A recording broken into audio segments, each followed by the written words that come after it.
I am water. To humans, I am simply just there. I'm something they just take for granted. But there is only so much of me, and more of them every single day. I start as rain in the mountains, flow to the rivers and streams, and end up in the ocean. Then the cycle begins again. And it will take me 10,000 years to get back to the state I'm in now. But to humans, I'm just water, just there.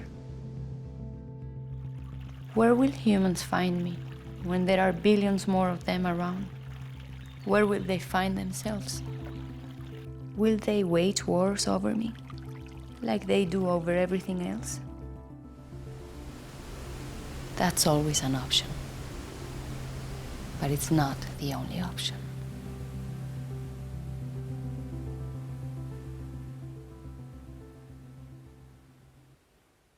Conservation International made it possible for us to share these videos with you today.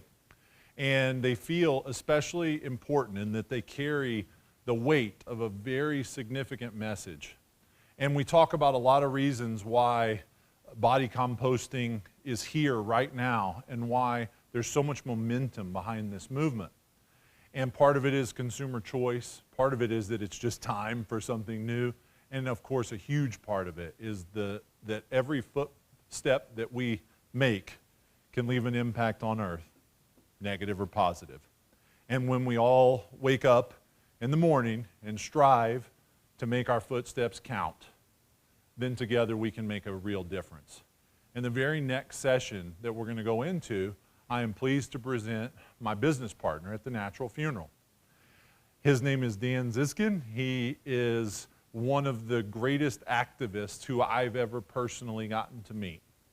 Every single footstep that he takes, whether affiliated with the Natural Funeral, whether he's commuting, no matter what he's doing, he is setting an example that I strive to follow for being a good steward to this planet.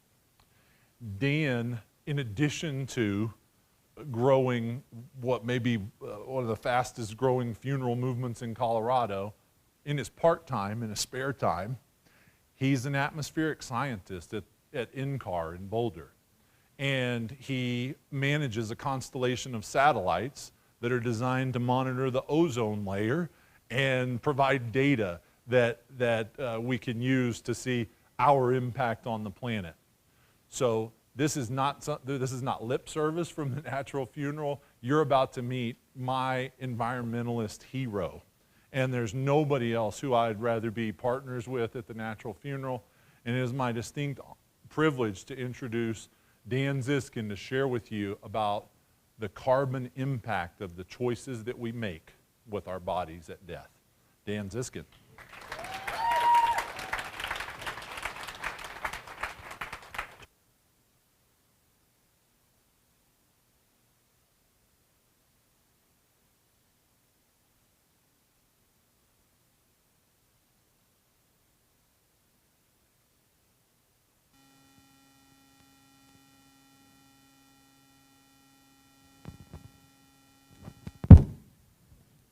How about now? Well, thank you, Seth, for just an extraordinary, flattering introduction. And thank you all for being here. I'm really honored. The video that we saw, just played, about the water cycle is very beautiful. And I'm going to tell you about a cycle in the Earth's atmosphere that is a little bit slower time scale. So the carbon cycle, this is one element of the carbon cycle, where fossil fuels are mined and burned for power and emit carbon dioxide. Carbon dioxide is a greenhouse gas, which means it inhibits the flow of heat from the Earth's surface out to space and has a warming effect or a heating effect on the Earth's climate. And on the other side of that cycle are plants, through the process of photosynthesis, suck the carbon dioxide out of the air, create plant matter, trees and things like that. And then as the plants die and are absorbed by the soil, they eventually, after many, many eons of time, become fossil fuels. And so this is a cycle. And what I'm talking about in this talk is balancing the emissions, which is the left side, with the sequestration on the right side, where we know about the positive emissions that increase our carbon dioxide concentrations, and sequestration, where carbon dioxide is taken out of the atmosphere. The clicker. So let's suppose, we're a hiker. We weigh about 80 kilograms, and we're hiking one day and we are devoured by wolves. What is the emissions effect of that scenario? And this is what I'm going to talk about is just the kind of calculations that I'm doing with this work. And one of the things is that we take the weight of the hiker, 80 kilograms. How much percent of that weight is carbon? That's 27%, and I'll talk about that 27% in the next slide. And then the 3.7, which is when the carbon atom combines with 2 oxygens and to make the carbon dioxide, so the weight increases because of the oxygen. So we have a weight of carbon dioxide per carbon atom, carbon kilogram.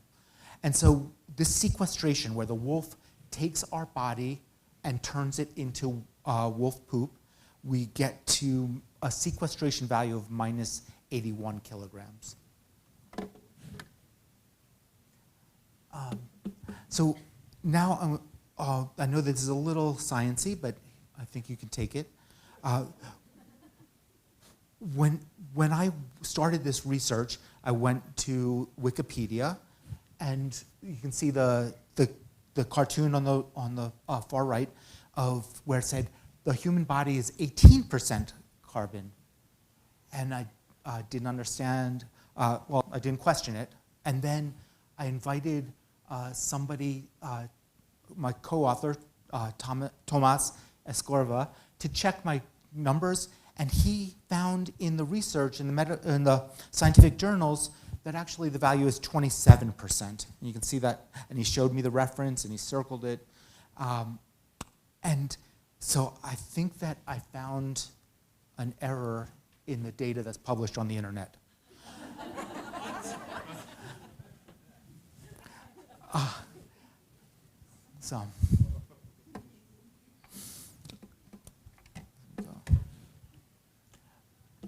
So anyway, you're probably thinking now, like, who is this guy? So I want to introduce myself now. Just as Seth said, I'm Daniel Ziskin, and my co-author is Tomas Escorva, and we are going to be preparing all the research I'm showing you as a paper. So there's not going to be a lot of more numbers, really, but you'll see it in the literature, and hopefully it will be the work that justifies natural reduction.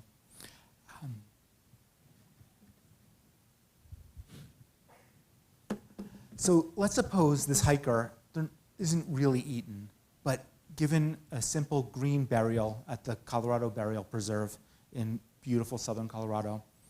So what are some of the emissions associated with this? Well, you have like backhoe that's digging a hole, and then backhoe using it to fill, and then maybe placing the marker stone. You have the casket and the shroud or whatever. And so all of these things are contributing to the emissions, the positive of a natural green burial. And then you subtract from that the sequestration. The body goes into the ground. And so that mass of the body is taken out of the atmosphere and and is a sequestration. You have the wood from the casket also being sequestered. And so all of the, you can imagine the tree is there bringing in the gases and making the trunk, and now the trunk is being buried. That's a sequestration of carbon. And so when we take the positives and the negatives and we add it all up, we get to this number, minus 64 kilograms. And let me just quickly, what I was showing here is kilograms CO2 equivalent. And that's a conventional unit. And it's just meaning that everything is, in these calculations, is converted to a single number. And so it's not really exactly kilograms carbon dioxide. That's the currency that we're doing these calculations in. So, and that's a big part of addition and subtraction. Like, you don't want to be adding apples and oranges. You want everything to be converted to apples before you do the addition. So now, let's suppose that we're not going to do a green burial. We're going to do a conventional burial. I think I skipped. Yeah. Not a green burial, but a conventional burial at a conventional cemetery. Well, there's a lot more to it, right? There's the backhoe again. There's a casket, and this casket is not a simple pine box typically. Typically, it's a lacquered wood from maybe imported from somewhere.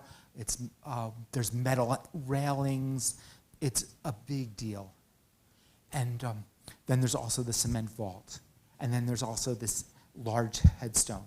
And then there's also the 20 years of perpetual care that people are paying for to have the grass mowed and irrigated and things like that.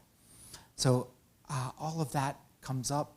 But you also get the sequestration value. The body's going to the ground. You also get the sequestration value of the wood in the casket, not the whole casket, because the metal rails don't count, things like that.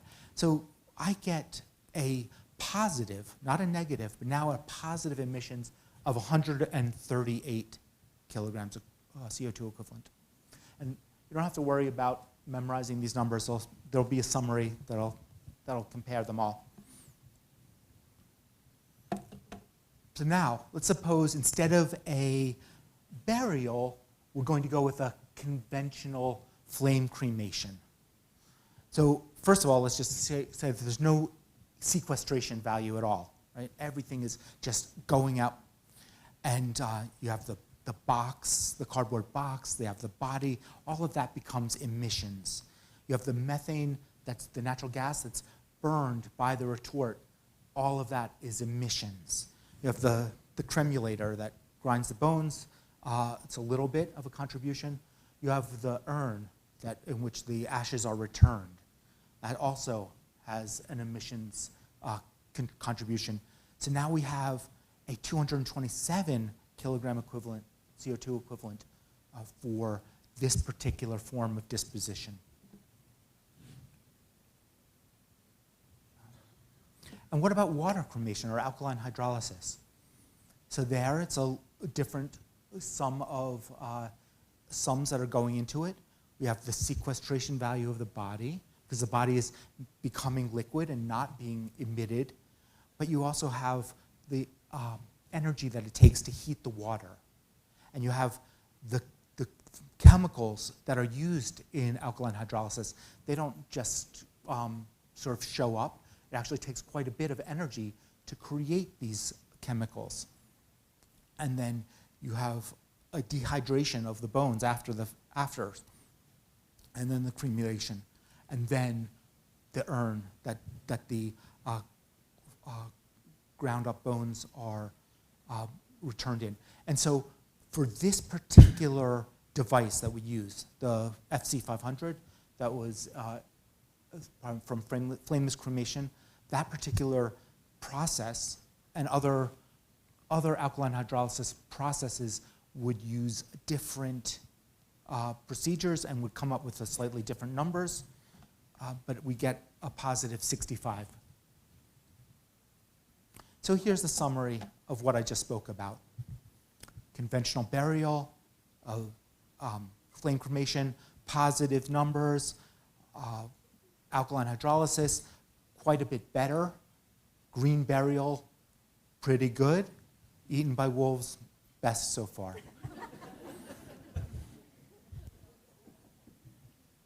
Okay, thank you very much. Are there any questions? Are you planning an Eaten by Wolves program? No. If it was legal in if it was legal in Colorado, for sure. But yes.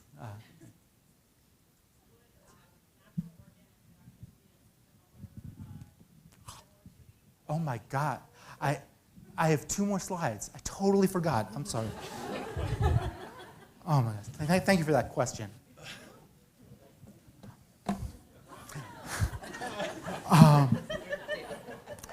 With natural organic reduction, you take these bulking agents, the straw, the wood chips, and you put them all in this vessel with the body, and then over several months, you're aerating it, and there's and so you get a huge sequestration value of the body and the wood chips and the bulking agents.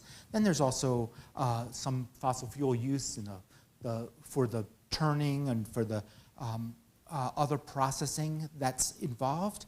But we get a huge sequestration value of minus 469 kilograms, which is due to mostly the weight of the bulking agents that we're turning into soil. And so the sequestration is enormous. There is in the sequestration, you see the methane emissions.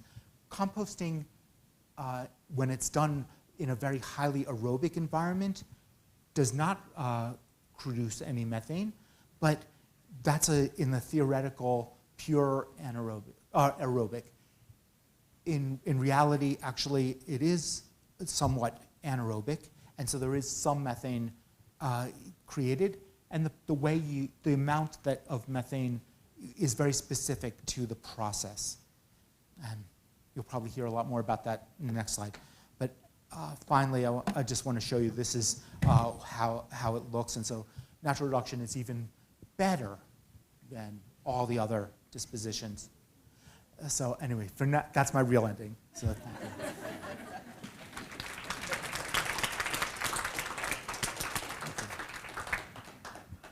Any questions? Please. Just curious, at this time, can't compost from natural organic reduction to grow food and vegetables because of that potential for heavy metals.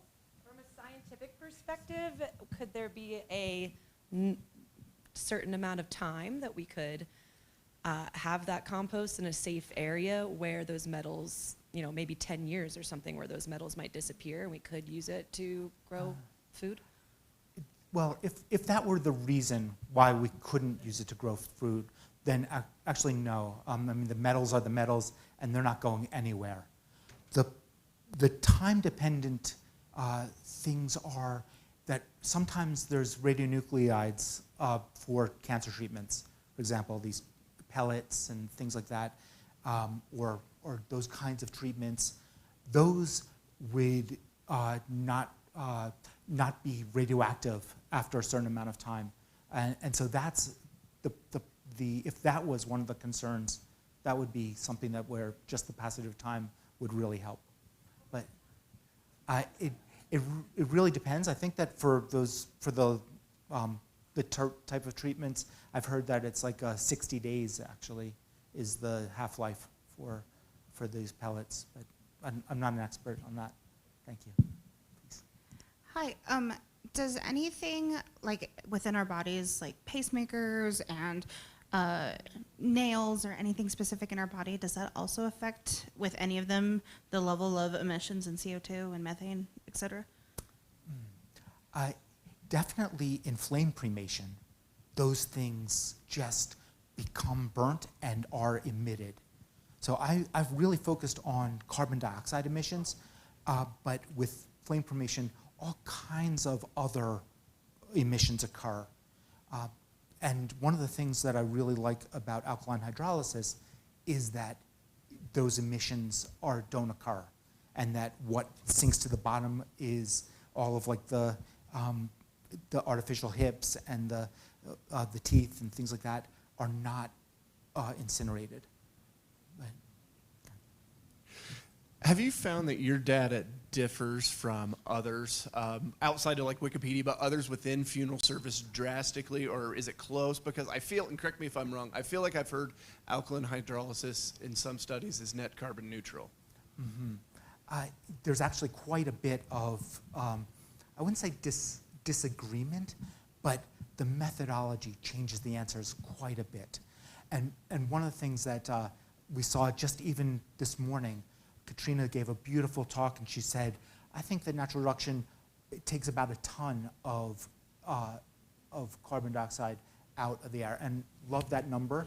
And I think that she got it by taking my number, which is the half a ton, and then saying, but every natural reduction, natural organic reduction diverts a cremation. And she also included other factors. She's not wrong at all.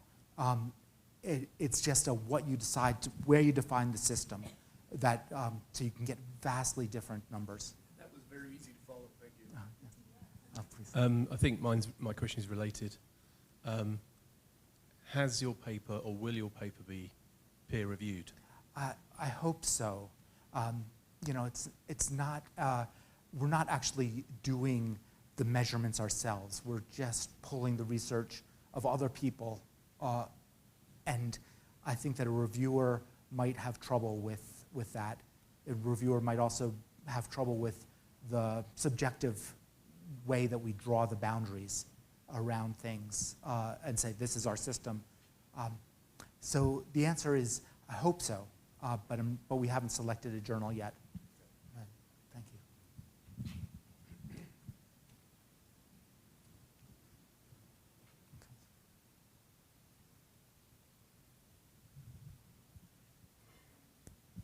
Hello. If you take body compost and put it on the ground, so not underneath plants' roots, but just under the sun, does that become a source of emissions? No, it does not. Unless the composting is still actively occurring, there's no emissions.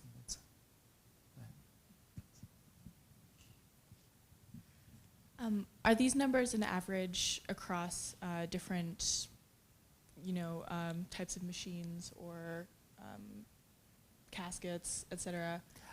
Yes, that's actually one of the major scientific flaws of this research, is that I'm almost exclusively using averages and individual experience, like one particular cremation or one particular burial could have really wide variation.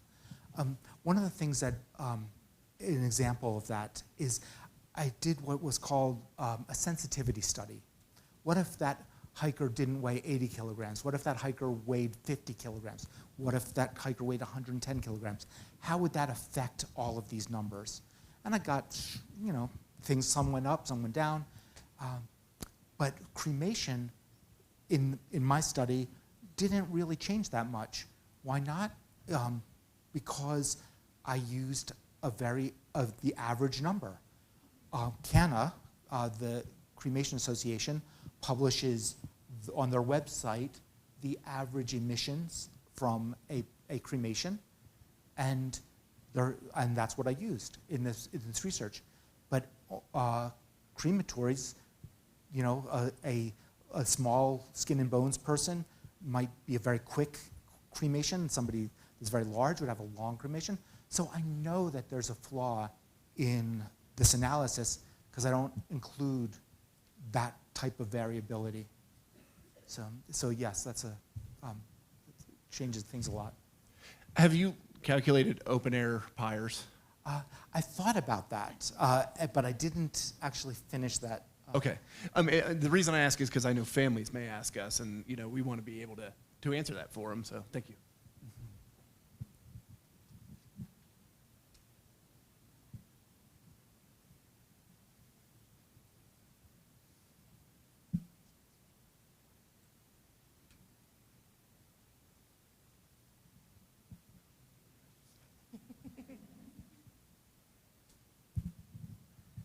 So it seems like the composting number stops at the point that the composting is complete.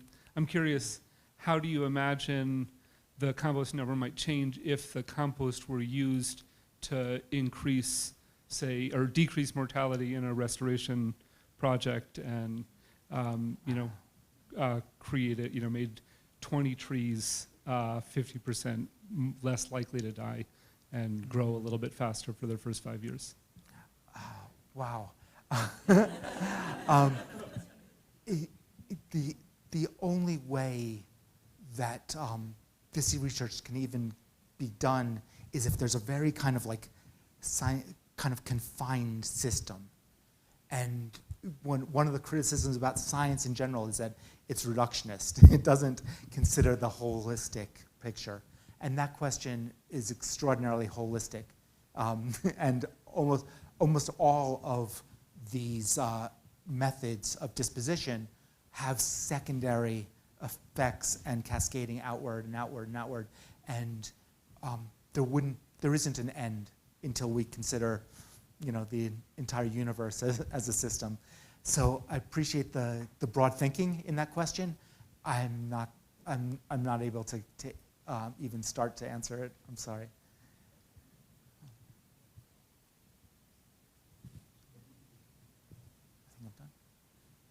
I think I'm done. I'm totally available if anyone wants to reach me.